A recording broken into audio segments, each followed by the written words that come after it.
All right, so we're now getting to the conclusion of this presentation on the well-living workplace. And there's three questions that are really important to ask when you get to this point. And you can use these same questions every time you create a product service experience, or maybe you want to learn something from others, and these are the questions. So the first question, well, let me actually just give you the shortened version of the three questions. It's, so what, now what else? I'll just do that. So what, now what else? So the first question might go something like this.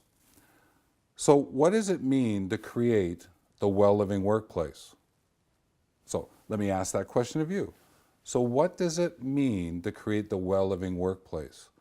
Maybe take out a sheet of paper, write down the thoughts that you have to that question before you go to this next one.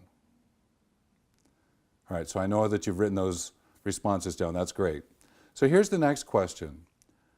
Now, what does it mean to create the well-living workplace? So there's a little bit of a difference there between so what and now what. And if you actually take a bit of time to look at the answers you have to those questions, you will see a bit of a different pattern for yourself and be able to compare them, and that will help you in creating the well-living workplace. So I'm sure that you've written down your answers to that question as well. Just checking in. All right. The last question is, what else must happen to create the well-living workplace? So this is where you get to extend out, go out a little bit more into your imagination, to go more out into what's possible, forecasting, and see what you might have to do to be able to create the well-living workplace of your choice that actually attracts people, engages your staff, and gets them involved with what's taking place.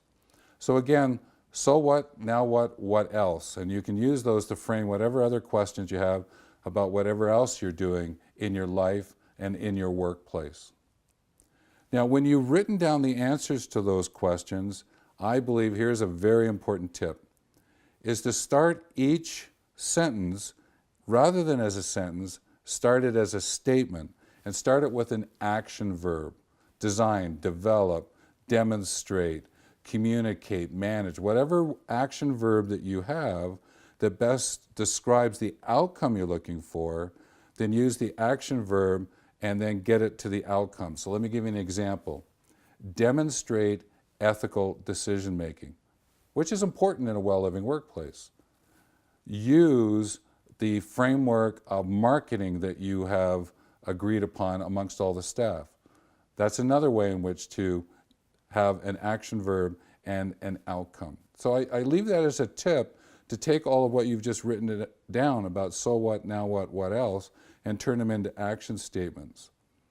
And I would also encourage you to go back into all the different things that you learned from this video series and put them into action statements. Action, verb, and outcome. And the reason being, you now have a way to measure your path forward, the journey that you're on. Because really what you're doing here is you're taking all of these small commitments, each of these action statements, and you are celebrating the win, grow, success of the creation of your well-living workplace. And I wish you well on this journey. And again, I would encourage you to go back, look at the videos again, because there's always a little tidbit, a tool, a technique that you can draw from each one. So thanks very much.